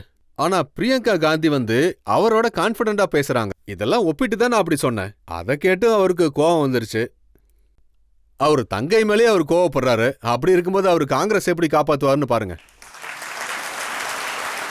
எது நடந்தாலும் சரி, காங்கிரஸ் 3 முறை லோக்சபா தேர்தல்ல தோல்வி அடைஞ்சிருந்தாலும் ராகுல் காந்தியோட கான்ஃபிடன்ஸ் ரொம்ப அதிகமா இருக்கு.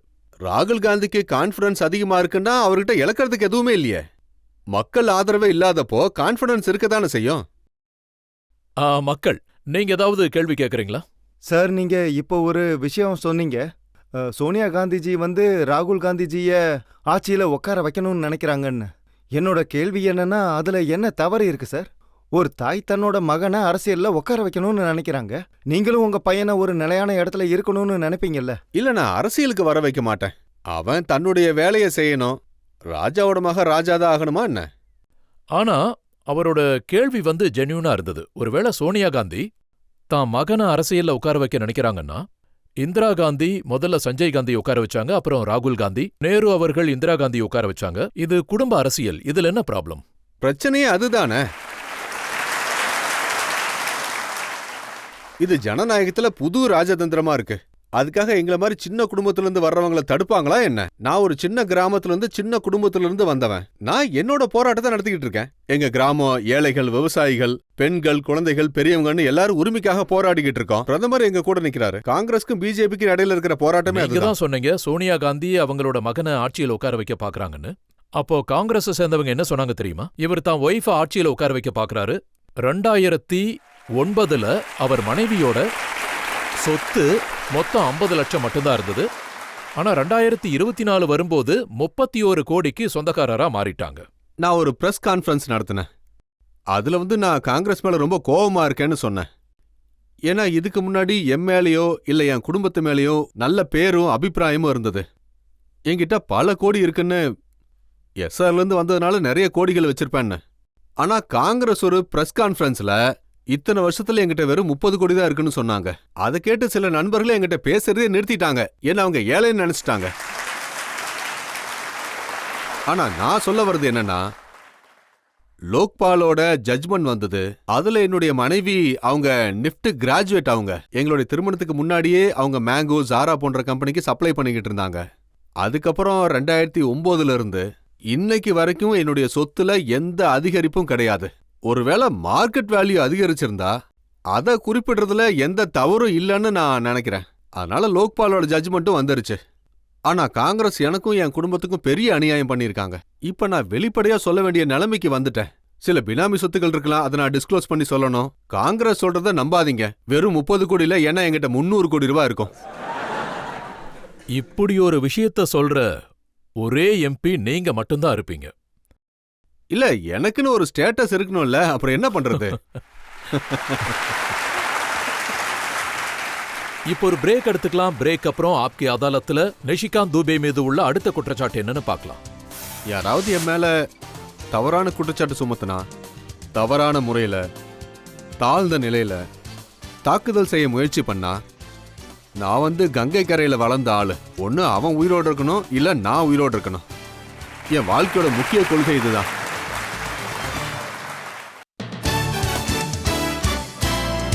Welcome back. ஆப்கி அதாலத்துல இன்னைக்கு நாம வழக்க நடத்திட்டு இருக்கோம். நாடாளுமன்றத்தில் மிகவும் வேகமான எம்பி நிஷிகாந்த் தூபே மீது அடுத்த குற்றச்சாட்டு என்னன்னு பார்க்கலாம். ஆப்கி அதாலத்தில் பிஜேபி தலைவர் நிஷிகாந்த் தூபே மீது உள்ள குற்றச்சாட்டு, இவர் பெண் தலைவர்களை அவமதிக்கிறார். நிஷிகாந்த் சார், பாராளுமன்றத்துல நிறைய பெண் தலைவர்கள் இருக்காங்க, உங்க கொலீக்ஸ். அவங்கள ஒருத்தங்க திரிணாமுல் காங்கிரஸின் மரியாதைக்குரிய ஒருத்தர் மொஹுவா மொய்த்ரா. அவங்கள நீங்க விபச்சாரி நகர் மணமகள்னு சொன்னீங்க.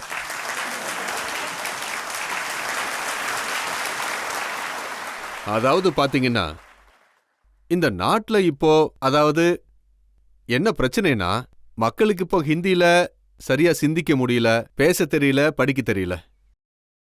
உங்ககிட்ட அந்த ட்விட்டர் இருந்தா நீங்க ஹிந்தியில ஒரு ப்ரொஃபசர் மாதிரி, ஹிந்தியில என்னை விட நீங்க பெரிய ஜீனியஸ்.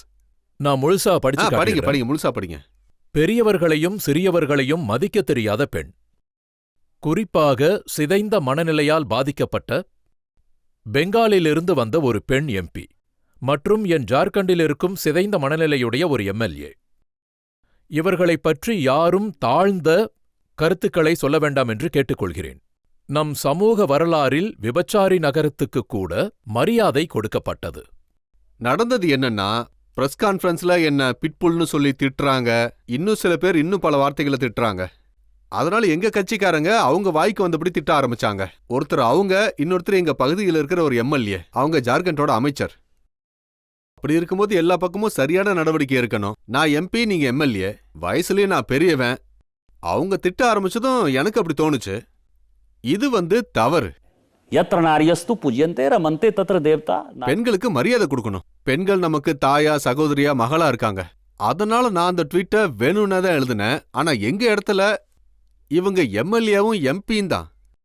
ஆனா நம்ம வரலாறுல பாத்தீங்கன்னா அவங்க தவறான வேலை செய்யறவங்களா இருந்தா, விபச்சாரியா இருந்தா, அதாவது அந்த காலத்துல அவங்களுக்கும் நாம மரியாதை கொடுத்து வச்சிருந்திருக்கோம். அவங்கள கூட நாம மதிச்சிருக்கோம். நான் அந்த அர்த்தத்துல தான் அதை ஆனா எழுதினேன். நீங்க ரொம்ப மத்தபடி சூசகமா பதில் சொல்லிட்டீங்க. அதாவது உங்களை யாரும் குறை சொல்லாத மாதிரி. எல்லாருக்கும் உண்மை தெரியும். அதே மாதிரி நான் ஒத்துக்கிறேன், அவங்களும் தவறா பேசுனாங்க. உங்க மனைவிய பத்தி, உங்களை பத்தி சொன்னாங்க, உங்க தங்கச்சிய திருமணம் செஞ்சுக்கிட்டீங்கன்னு. அதனாலதான் நீங்க அப்படி கோவப்பட்டீங்களா? எனக்கு திருமணமாயி 25 வருஷம் ஆகுது. பசங்கெல்லாம் பெரியவங்களாயிட்டாங்க. சொல்லப்போனா ஹேமந்த் சோரே என் மேல 52 கேஸ் போட்டாரு. என்னோட 87, 88 வயசு தாய் மேல கூட கேஸ் போட்டாரு. என் ஒய்ஃப் பேர்லயும் கேஸ் இருக்கு. என் பசங்க பெரியவங்களாயிட்டாங்க. அதாவது என்னோட 17, 18 வயசு பசங்க மேல கூட அவங்க கேஸ் போட்டாங்க. ஆனா இந்த எல்லா விஷயங்களையும் தாண்டி நீங்க இன்னைக்கு என்கிட்ட கேட்டா, அவங்களுக்கு எத்தனை சகோதரிகள் இருக்காங்க, எத்தனை பசங்க இருக்காங்கன்னு கேட்டா, நான் உங்களுக்கு சொல்ல மாட்டேன். இது எனக்கு பெருமையா இருக்கு. நான் இதுவரைக்கும் அரசியல்ல ஒரு நாள் கூட பாலிடிக்ஸ்க்கு நான் மட்டும் தான் வந்திருக்கேன். என் மேல என்ன குற்றச்சாட்டு வேணா சுமத்துங்க. நான் இதுவரைக்கும் யாரோட தாயோ, மனைவியோ, மகளோ இல்ல குடும்ப உறுப்பினர்கள் மீதோ கேஸ் போட்டதே கிடையாது. ஆனா இவங்க இந்த மாதிரி கேள்வி கேட்டா, நாம எல்லாருமே கண்ணாடி வீடுகளை தான் வாழ்ந்துகிட்டு இருக்கோம். அதனால கல்லெறியும் போது அதை நீங்க தடுக்க தயாரா இருக்கணும்ல. நான் கங்கை கரையில வளர்ந்த ஆளு. அந்த கங்கை கரை எனக்கு இவ்ளோ தைரியத்தை கொடுத்துருக்கு. அதனால நான் போராடுவேன். ஒன்னு நீங்க இருக்கணும், இல்லனா நான் இருக்கணும்.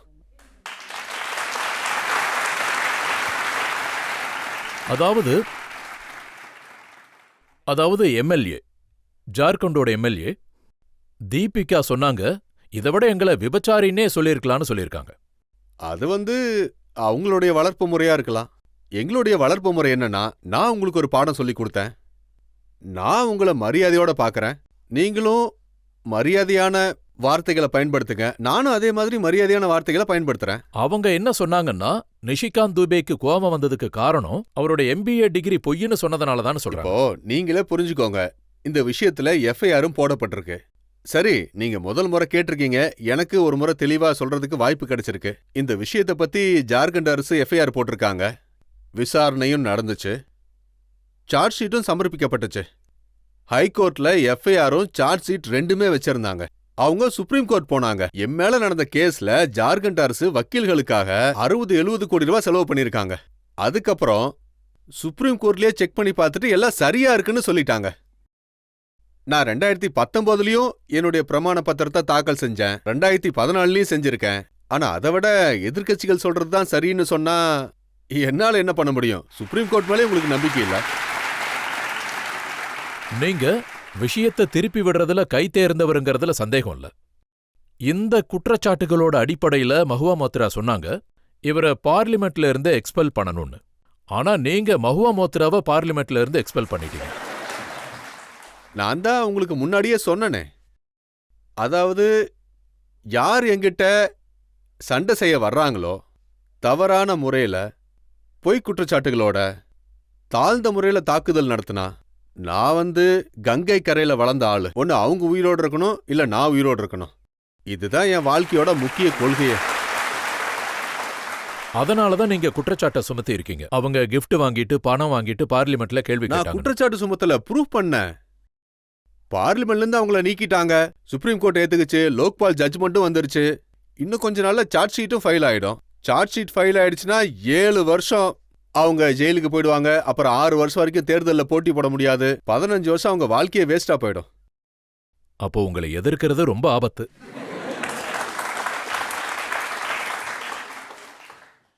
ஆனா இந்த விஷயம் உண்மையா?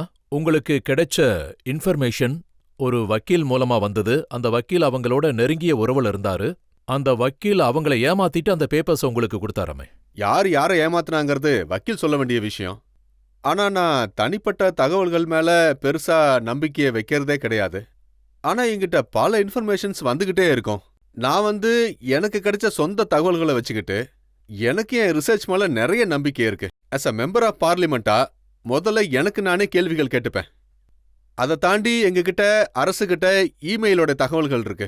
இமெயில் பாலிசியோட அடிப்படையில ஒரு அக்கவுண்ட மூடுற திறக்கிற அதிகாரம் எனக்கு மட்டும்தான் இருக்கு.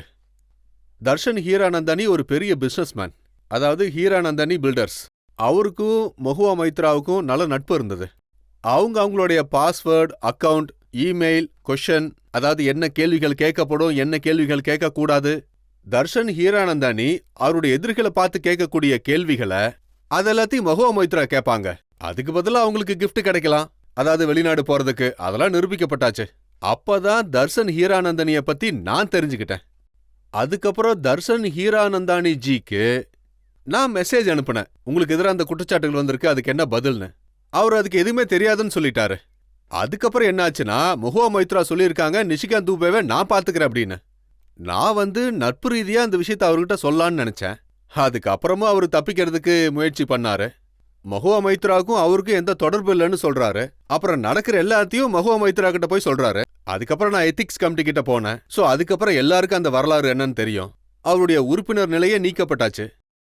இப்பவும் அவருக்கு மெம்பர்ஷிப் திரும்ப கிடைக்குமாங்கிறது ரொம்ப சந்தேகம்தான். நான் கேள்விப்பட்டேன் அவங்க உங்ககிட்ட மன்னிப்பு கேட்க சமரசம் செய்ய விரும்பினாங்களாமே. 2024 அவங்க தேர்தலில் ஜெயிச்சதுக்கு அப்புறம் வந்தாங்க. சோ பல கட்சிகளை தாண்டி சில நண்பர்களும் இருக்காங்க. அப்படி ஒரு 4-5 பேர் பேசினாங்க. சமீபத்தில் பார்த்தீங்கன்னா ஒரு கல்யாணத்தில் கூட நான் அவங்கள சந்திச்சு பேசினேன். ஆனா இந்த விஷயத்தை பத்தி நான் என்னுடைய சீனியர் லீடர்ஸ் கிட்டையும் பேசினேன். இந்த போராட்டம் கட்சியின் போராட்டம். இத பார்லிமெண்ட் தான் தீர்மானம் செய்யணும். பார்லிமெண்ட்ல எடுத்த தீர்மானத்தை பத்தி கட்சியோட தலைமை மட்டும்தான் முடிவு செய்யணும். ஒரு சீனியர் லீடர் சொன்னாங்க, ஒருத்தரை சந்திச்சு பேசுறதுல எந்த தவறு இல்லைன்னு சொன்னாங்க. ஆனா நம்ம இமேஜை பத்தி 2 விஷயங்கள் உறுதியா இருக்கு. அதாவது பேசாமலேயே கட்சியோட அபிஷியல் ஸ்போக்ஸ் பர்சன் ஆயிட்டீங்க. 2வது என்னன்னா ஒரு இமேஜ் இருக்கு. ஒரு தடவை போராட்டத்தை ஆரம்பிச்சிட்டா என்ன செஞ்சாலும் என்ன அழுத்தம் கொடுத்தாலும் அதை மாத்தவே முடியாது. என்னோட போராட்டம் தொடர்ந்தே தீரும். சோ எனக்கு தேவையான பதில் கிடைச்சிருச்சு. அதனால நான் அந்த விஷயத்தை அப்படியே விட்டுட்டேன். மக்கள் ஏதாவது கேள்வி கேட்கலாம். நீங்க பெண்களை கமெண்ட் பண்றீங்க. நீங்க வீட்டுக்கு போனா உங்க ஒய்ஃப் உங்களை திட்டுவாங்களா மாட்டாங்களா? சொல்லுங்க சார். இல்ல இது வரைக்கும் பார்லிமெண்ட்ல நான் பெண்களை குறித்து எந்த விதமான தவறான தகவல்களும் கொடுத்ததே இல்ல. எப்பவுமே அது நடந்ததே இல்ல. பெண்களுடைய ரிசர்வேஷன் சட்டத்தை பத்தி பேச சொல்லி கட்சி தான் எனக்கு சொன்னாங்க. நான் பெண்களை பத்தி கமெண்ட் அடிக்க மாட்டேன். ஒரு உதாரணம் கூட கிடையாது. நானே உங்களுக்கு சொல்றேன். அதாவது பார்லிமெண்ட்ல நான் வெளிப்படையா இந்த விஷயத்த சொல்றேன். எத்தனை மெம்பர் ஆஃப் பார்லிமெண்ட் பெண்கள் இருக்காங்களோ அவங்க எந்த அரசியல் கட்சியை சேர்ந்தவங்களா இருந்தாலும், அது பிஜேபி ஆனாலும் டிஎம்கே ஆனாலும் இல்ல என்சிபியா இருந்தாலும் காங்கிரஸா இருந்தா கூட அவங்க எல்லாருமே என்னுடைய நண்பர்கள் தான். அவங்க எல்லாரும் என்னுடைய குடும்ப நண்பர்கள் மாதிரி. அதனால ஒருவேளை என்னுடைய மனைவி என்ன திட்டலாம், உனக்கு மட்டும் என்ன இவ்வளோ பெண் நண்பர்கள் இருக்காங்களா அப்படின்னு.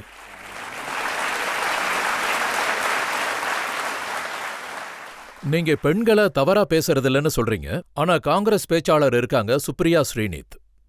அவங்க ட்வீட் பண்ணிருக்காங்க, நிஷிகாந்த் தூபே ஒரு அறிவில்லாத சிதைந்த மனநிலையுடைய ஒரு பெண் எம்பி மஹுவா மோத்ராவையும் ஒரு பெண் எம்எல்ஏவையும் விபச்சார நகர் மணமகள்னு சொல்றாங்க. அதுக்கு என்னுடைய பதில் என்னன்னா, சுப்ரியாஜி மேல நான் மறுபடியும் எந்த கருத்தும் சொல்ல விரும்பல. ஏன்னா நான் பெண்களை கமெண்ட் பண்ண விரும்பல. ரீசெண்டா உங்களோட ஆனிவர்சரி வீடியோ வைரல் ஆச்சு. அதுல பெரிய பெரிய ஹோட்டல்ஸ், கிராண்ட் செலிப்ரேஷன், அதோட பல கோடி செலவு பண்ண மாதிரி தெரிஞ்சுது. அது உண்மையா? நான் ஏழைன்னு எப்ப உங்ககிட்ட சொன்னேன்? கோடிக்கணக்கில் நான் செலவு பண்ணிருக்கேன்னா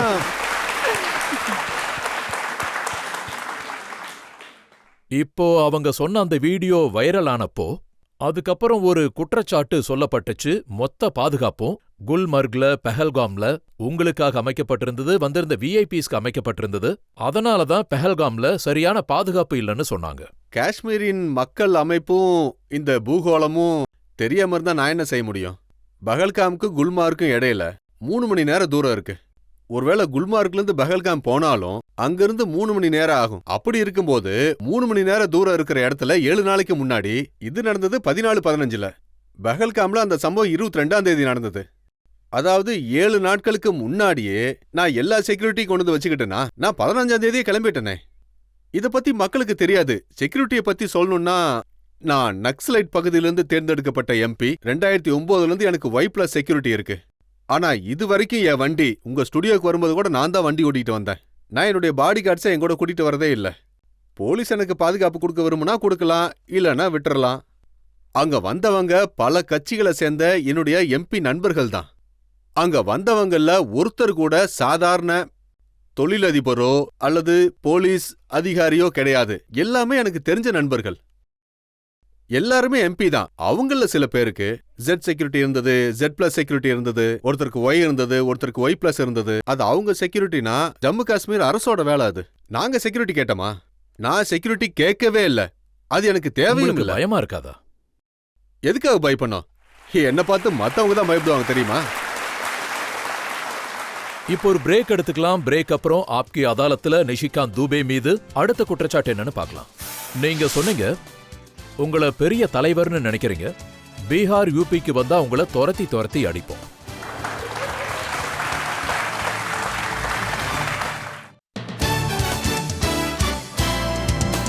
வெல்கம் பேக். ஆப்கி அதாலத்துல இன்னைக்கு நம்மளோட விருந்தாளி மிகவும் சர்ச்சைக்குரிய member of parliament Nishikant Dubey. Aapki அதாலத்துல அடுத்த குற்றச்சாட்டு என்னன்னு பார்க்கலாம். ஆப்கி அதாலத்தில் பிஜேபி தலைவர் நிஷிகாந்த் தூபே மீது உள்ள குற்றச்சாட்டு. இவர் அச்சுறுத்தும் அறிக்கைகளை வெளியிடுகிறார். அதாவது ரொம்ப பயமுறுத்தின, சர்ச்சை உண்டாக்குன அறிக்கையை நீங்க வெளியிட்டீங்க. அதை நீங்க ராஜ் தாக்கரே கிட்ட சொன்னீங்க. நீங்க என்ன சொன்னீங்கன்னா, உன்னை நீ பெரிய தலைவன்னு நினைக்கிறியா? பீகார் யூபிக்கு வந்தா உன்னை துரத்தி அடிப்போம்.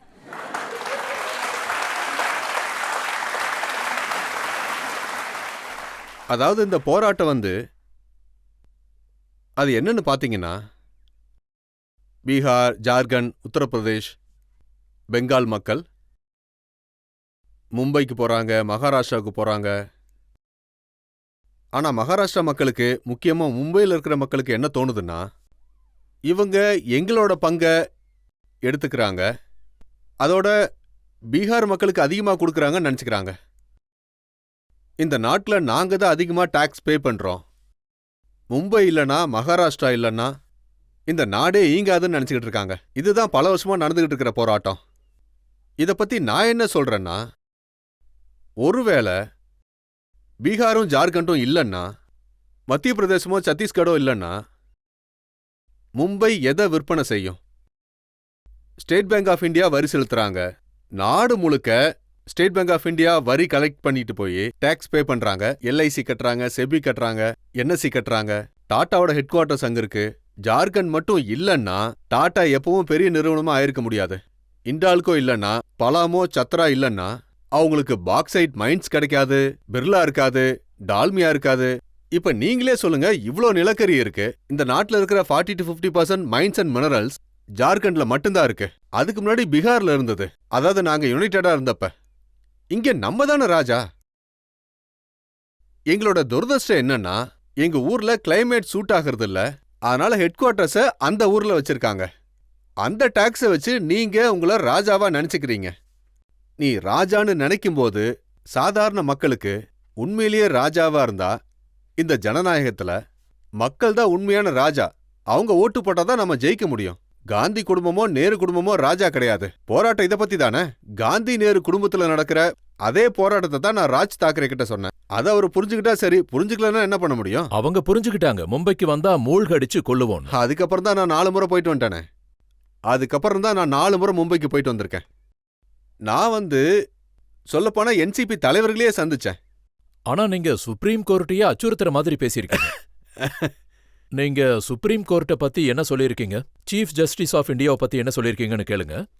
இந்த நாட்டுல உள்ளூர் போராட்டத்திற்கும் ஜாதிய கலவரத்தை தூண்டுவதற்கும் சீஃப் ஜஸ்டிஸ் சஞ்சீவ் கண்ணா அப்புறம் சுப்ரீம் கோர்ட் தான் பொறுப்புன்னு சொல்லியிருக்கீங்க. இதுல என்ன தவறு இருக்கு? இந்த நாட்டில் எப்படி 2 விதமான சட்டங்கள் இருக்கும்? தீஸ்தா செட்டில்வாடுக்கு பெயில் கிடைக்க, இல்ல யூனுஸ் பட்டானுக்கு பெயில் கிடைக்க, இல்ல தாவூத் இப்ராஹிமோட ஆளுக்கு பெயில் கிடைக்க சுப்ரீம் கோர்ட் 12 மணிக்கும் 1 மணிக்கும் திறக்கப்பட்டுக்கிட்டு இருக்கு. பார்லிமெண்ட்ல வக்ஃபு சட்டத்தை பாஸ் பண்ணாங்க. ஆனா நீங்க உடனடியா அதை பத்தின விசாரணையை ஆரம்பிக்கிறீங்க. அரசியல் அமைப்பு சட்டம் ஆர்டிகல் 368 சொல்லுது, அரசியல் அமைப்பு சட்டத்தை திருத்தும் அதிகாரம் நாடாளுமன்றத்திற்கு மட்டும்தான் உள்ளது அப்படின்னு. அம்பேத்கர் உருவாக்கின அரசியலமைப்பு சட்டம் ஆர்டிகல் 368 இந்த அதிகாரத்தை கொடுக்குது. சுப்ரீம் கோர்ட் ஹைகோர்ட்டோட வேலை அந்த சட்டத்தை விளக்கம் செய்யறது. இங்க என்னடானா வேற வேற சட்டங்களா இருக்கு. அதாவது நாங்க ஐடி ஆக்ட் உருவாக்கணும். இன்னைக்கு இங்க இருக்கிற எல்லா குழந்தைகளுக்கும் அதிகமாக 66 சட்டப்பிரிவுகள் ரத்து செய்யப்பட்டிருக்கு. நீங்க சொல்றீங்க எனக்கு பேசுறதுக்கான சுதந்திரம் இருக்கு அப்படின்னு. ஆனா சுப்ரீம் கோர்ட் பாத்தீங்கன்னா நாங்க உருவாக்கின சட்டத்தை கேன்சல் பண்ணிட்டாங்க. இதுல அதிகமா பாதிக்கப்பட்டவங்க யாரு? பெண்கள், குழந்தைகள், கிராம மக்கள். அவங்களால டிஃபெண்ட் பண்ண முடியாது. ஆனா நம்மள மாதிரி ஆட்களுக்கு பெருசா பாதிப்பு ஏற்படாது. நமக்கு இந்திய அரசோட சட்ட அமைப்பு இருக்கு. ஒரு நிமிஷத்துல யாராவது நமக்கு எதிரா ஃபேஸ்புக்லயோ எக்ஸ்லயோ ஏதாவது போட்டா அது உடனடியா ஃபேக்ட் செக்கிங்ல நீக்கப்பட்டுரும், காணாம போயிடும். ஆனா அந்த பெண் குழந்தைகளுக்கு என்ன நடக்கும்? அதாவது பாத்தீங்கன்னா சுப்ரீம் கோர்ட் இந்த நடவடிக்கை எடுத்தா வக்ஃபு சட்டத்துல என்ன நடந்துச்சு? மால்டா மற்றும் முர்ஷிதாபாத்ல இருந்து சில முஸ்லிம்கள் பயத்தை பரப்புனாங்க. என்னோட தொகுதிக்கு 4000-5000 மக்கள் ஓடி வந்துட்டாங்க. இந்துக்கள்லாம் துரத்துறாங்க அப்படின்னு நினைச்சுக்கிட்டு அவங்களுக்கு ராத்திரி பகலும் சாப்பாடு அனுப்ப வேண்டியிருந்தது. இப்ப நீங்க புரிஞ்சுக்கோங்க, ஒரு சாதாரண எம்பி எவ்வளவு நாளைக்கு தான் மக்களுக்கு உதவி செஞ்சுக்கிட்டே இருக்க முடியும்? நான் இந்த விஷயத்தை தான் அவங்களுக்கு சொல்ல முயற்சி பண்ணேன். நான் தவறா பேசியிருந்தா என் மேல 6 பக்க தீர்ப்பு எழுதுனாங்க. அதாவது 6 பேஜ் செலவு பண்ணிருக்காங்க. ஆனா அவங்களுக்கு எதிரா நான் தவறான வார்த்தையை பயன்படுத்துறேன்னு சொல்லவே முடியல. என் மேல எந்த கேஸும் போட முடியல. நான் இப்பவே என்னுடைய கருத்துல உறுதியா இருக்கேன். நான் சொன்னது சரின்னு தான் நம்புறேன். மக்களுக்காக நான் ஜெயிலுக்கு போறதா இருந்தாலும் எனக்கு எந்த பிரச்சனையும் இல்ல. அதை நான் உறுதியா சொல்லிக்கிறேன். அவங்க என்ன சொன்னாங்கன்னா, நீதிமன்றங்கள் பூ போன்று மென்மையானவைகள் அல்ல. இது போன்ற நகைச்சுவையான கூற்றுகளுக்கு யார் வாடிப் போவார்கள்? சொல்லப்போனா அந்த பார்லிமெண்ட் பூ கிடையாது. நாங்க சட்டத்தை ஏற்றி இருக்கோம். அதை அமுல்படுத்துறது உங்களுடைய வேலை. அதை செஞ்சா நல்ல விஷயம். அப்படி இல்லைன்னா அரசியலமைப்பு சட்டம் அதை அனுமதிக்காது. அதுல இருக்கிற பொய்களை நாங்க சுட்டி காட்டிக்கிட்டே தான் இருப்போம்.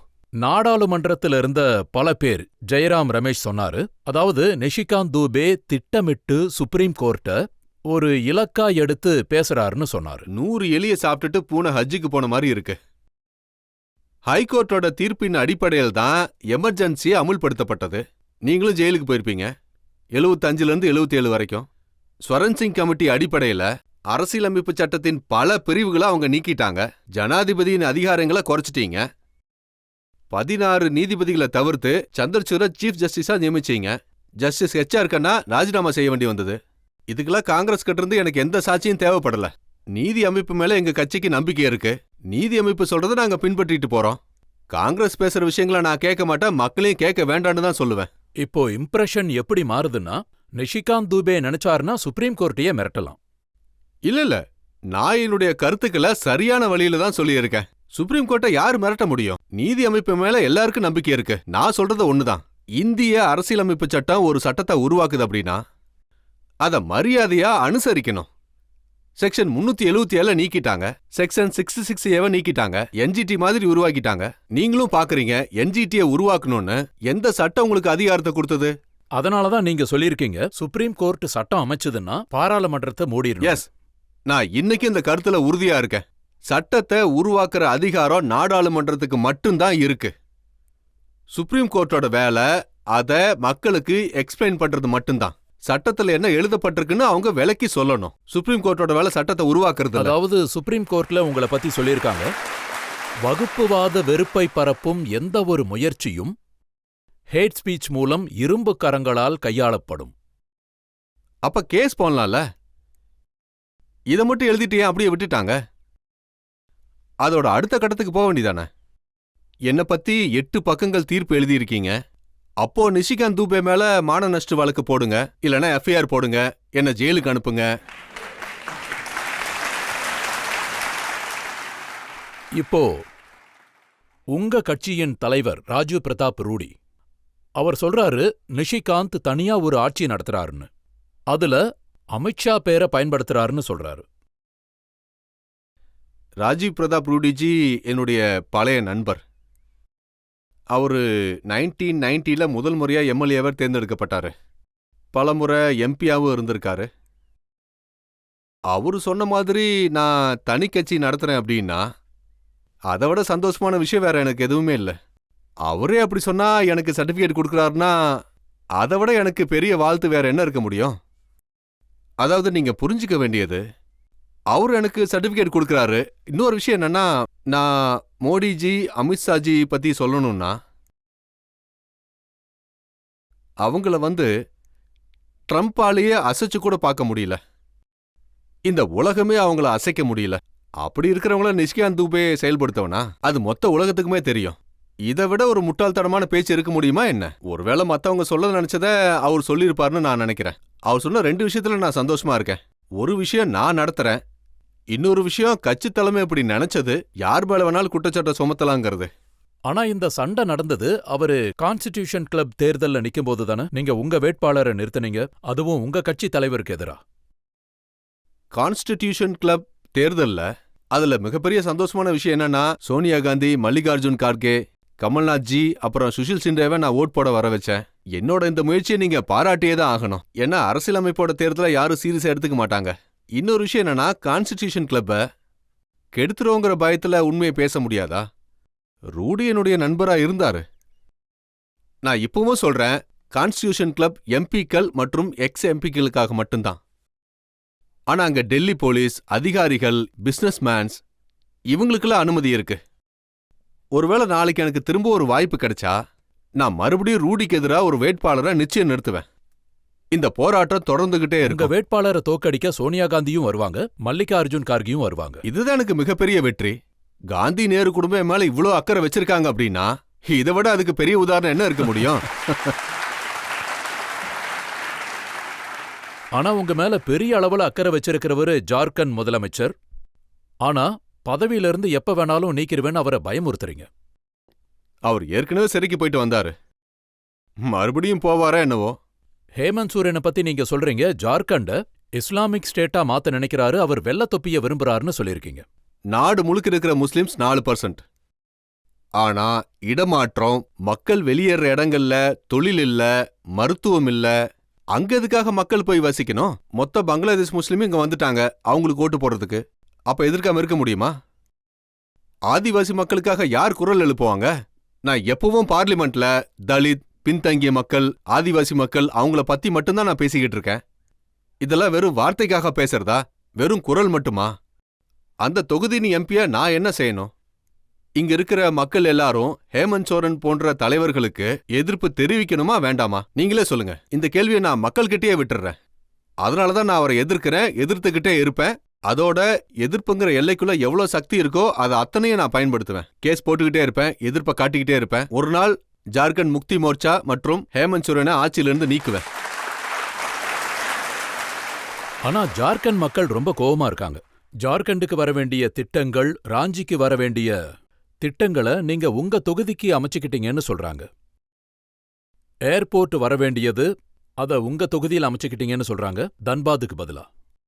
நம்ம மக்களுக்காக போராட்டம் பண்றதுல அப்படி என்ன பெரிய தவறு இருக்கு? நான் எப்பவும் சொல்றதுதான், நான் என் மக்களுக்காக பேசுவேன். கொட்டா தொகுதி இல்லனா நான் எம்பியாவே இருந்திருக்க மாட்டேன். இந்த எல்லா விஷயங்களும், அதாவது எம்பிக்கள், பார்லிமெண்ட்ல பேசுறவங்க, இது எல்லாமே கொட்டா மக்கள் எனக்கு கொடுக்கிற ஆதரவு மட்டும்தான். நான் தேர்தலில் போட்டியிட போகும்போது அப்ப கொட்டாவில் எக்ஸ்ரே மிஷின் கூட கிடையாது, எம்ஆர்ஐ மிஷினும் இல்ல. இன்னைக்கு நான் அங்க எய்ம்ஸை கொண்டு வந்திருக்கேன். நாங்க 2 விஷயங்களை கொண்டு வந்திருக்கேன். அது உண்மையிலேயே எனக்கு ரொம்ப பெரிய பெருமைக்குரிய விஷயம். அதை நான் என்னுடைய தனிப்பட்ட உறுதியோட தான் செஞ்சேன். இது ரொம்ப சில பேருக்கு மட்டும்தான் தெரியும். எனக்கு ஒரு தங்கச்சி இருந்தா 93, 94ல. அவளுக்கு மருத்துவ சிகிச்சை இல்லாம இறந்துட்டா, டாக்டர் கிடையாது. அன்னைக்கு நான் முடிவு பண்ணேன், எனக்கு எப்ப வாய்ப்பு கிடைச்சாலும் என்னுடைய பகுதி மக்களுக்கு, என்னுடைய தொகுதி மக்களுக்கு ஆரோக்கிய சேவை கொடுப்பேன் அப்படின்னு. நான் உண்மையிலேயே பெருமைப்படுறேன். 2022ல பிரதமர் அங்க வந்தபோது அந்த மேடையில நான் இதே விஷயத்த சொன்னேன். நீங்க இங்க இருக்கிற காலேஜ் மைதானத்துல, இதே டியோகர் காலேஜ் மைதானத்துல என்னுடைய தங்கச்சி படிச்சுக்கிட்டு இருந்தா. துர்கா பூஜை விடுமுறை முடிஞ்சதும் அவ திரும்ப காலேஜுக்கு வரல. சிகிச்சை கிடைக்கல, மருத்துவம் கிடைக்கல. இன்னைக்கு நான் all India institute of medical சயின்ஸை உருவாக்கி இருக்கேன். அன்னைக்கு என் தங்கச்சியை காப்பாற்ற முடியல, ஆனா இன்னைக்கு என்னால 100கணக்கான பெண்களை காப்பாற்ற முடியுது. இதுதானே பெரிய விஷயம். நிஷிகாந்த் சார், நான் உங்ககிட்ட பலவிதமான கேள்விகள் கேட்டேன். பர்சனலா, பொலிட்டிக்கலா, சில கஷ்டமான கேள்விகளும் கேட்டேன். ஆனா ஒரு கேள்வியும் நீங்க தவிர்க்க முயற்சி பண்ணாம, தடுமாறாம பதில் சொன்னீங்க. இப்போ ஒரு பிரேக் எடுத்துக்கலாம். பிரேக் அப்புறம் ஆப்கி அதாலத்துல இன்றைய judge retired lieutenant general Satish துவாவோட தீர்ப்பு என்னன்னு கேட்டு தெரிஞ்சுக்கலாம்.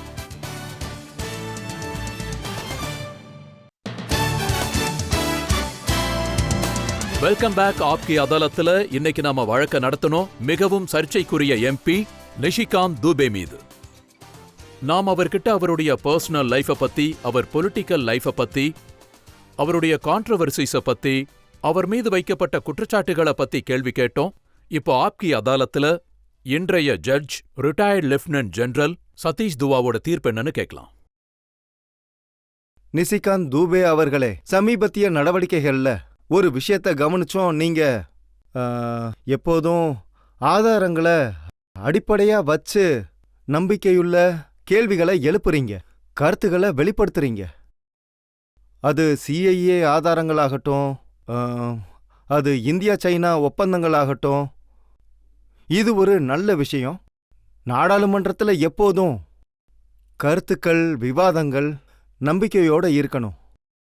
ஜெனரல் நிறுவனம் எழுதின புத்தகத்தை பார்த்தீங்கன்னா அதோட இணைப்படுத்தி என்னால புரிஞ்சுக்க முடியும். என்னோட புத்தகம் பென்குயின் இந்தியா மூலமா வெளியிடப்பட்டது. அதுக்கு பாதுகாப்பு அமைச்சகம் அனுமதிச்சது. ஆனா ஜெனரல் நிறுவன புத்தகம் பாதுகாப்பு அமைச்சகம் மூலமா அனுமதிக்கப்படல. அதனால அதை பத்தி கருத்து சொல்றது சரியில்லை. அதை பத்தி விவாதம் செய்யறதும் சரியில்லை.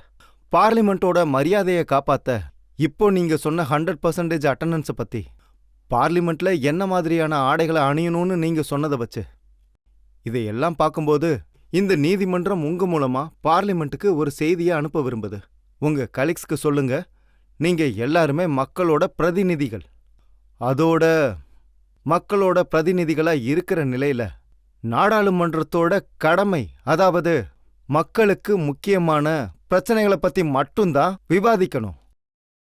அதை விட்டுட்டு நாடாளுமன்ற விவாதங்களை எப்படி தடுக்கணுன்றது, நாடாளுமன்றத்தோட பணிகளை நடக்க விடாம பண்றதெல்லாம் உங்க வேலை இல்லை. நான் இதை நம்புறேன். பார்லிமெண்ட் தன் நடவடிக்கைகளை நாட்டோட நன்மைக்காக நல்ல முறையில் முடிக்க வேணும்னு நான் வேண்டிக்கிறேன். ஜெய்ஹிந்த்.